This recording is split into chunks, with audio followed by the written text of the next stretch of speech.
ভালো হয়ে যাও মাসুদ, ভালো হয়ে যাও মাসুদ। এই মাসুদ সে মাসুদ না।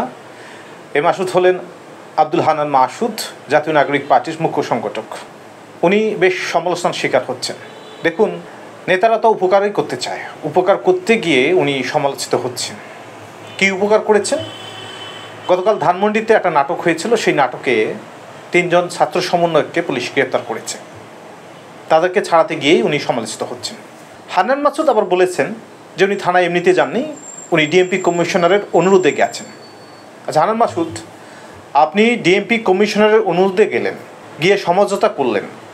সমঝোতা কাদের কাদের মধ্যে করলেন?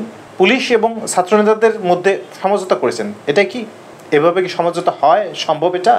দেখুন, আপনি অনুরোধে গেলেন, আবার মুসলেকা দিয়ে তাদেরকে ছাড়িয়ে আনলেন। মুসলেকা দেয়া লাগবে কেন? আপনি তো সমঝোতা করতে গেছেন। আর মুসলেকা কাদের জন্য করা হয়?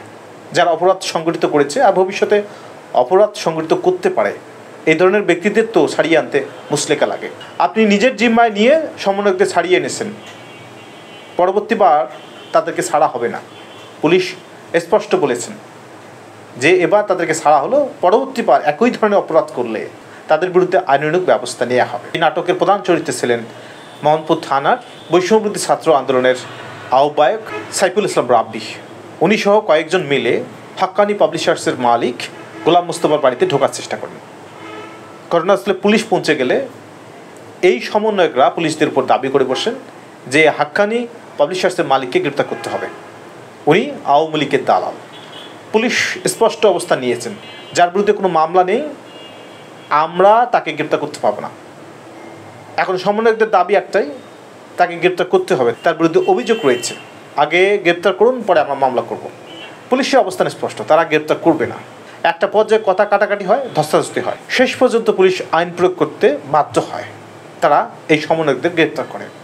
এই ঘটনায় প্রমাণ করে গত 9 মাস মব হয়েছিল, এখনও কেউ কেউ মব সৃষ্টি করার চেষ্টা করতেছে। যদি এই সমন্বয়করা গতকাল আর 20 থেকে 25 জনকে জড়ো করতে পারত, গতকাল মব সৃষ্টি হতো। পুলিশের বাধা তারা মানত না। যাই হোক, শেষ পর্যন্ত অনাকাঙ্ক্ষিত কিছু ঘটনা ঘটেনি। তবে এই ধরনের ঘটনা অতীতে যে ঘটেছিল তার সুস্পষ্ট প্রমাণ গতকাল পাওয়া গেল। হান্নান মাসুদ যদিও বলেছেন উনি ডিএমপি কমিশনারের অনুরোধে সমঝোতা করতে গিয়েছিলেন, তবে হান্নান মাসুদের কথায় কতটুকু বিশ্বাস করা যেতে পারে? যেখানে উনি সমঝোতা করতে গিয়েছেন, সেখানে মুসলেকা দিয়ে 3 জনকে কেন ছাড়িয়ে আনতে হবে? আর হান্নান মাসুদ থানা থেকে বের হওয়ার আগে একটা কথা বলেছেন, যারা মব সৃষ্টি করে বা সৃষ্টি করতে চায়, তাদের পিছনের যারা মদতদাতা, তাদেরকে চিহ্নিত করে গ্রেপ্তার করতে হবে। যারা মবের মদতদাতা তারা তো একদিন গ্রেপ্তার হবেই।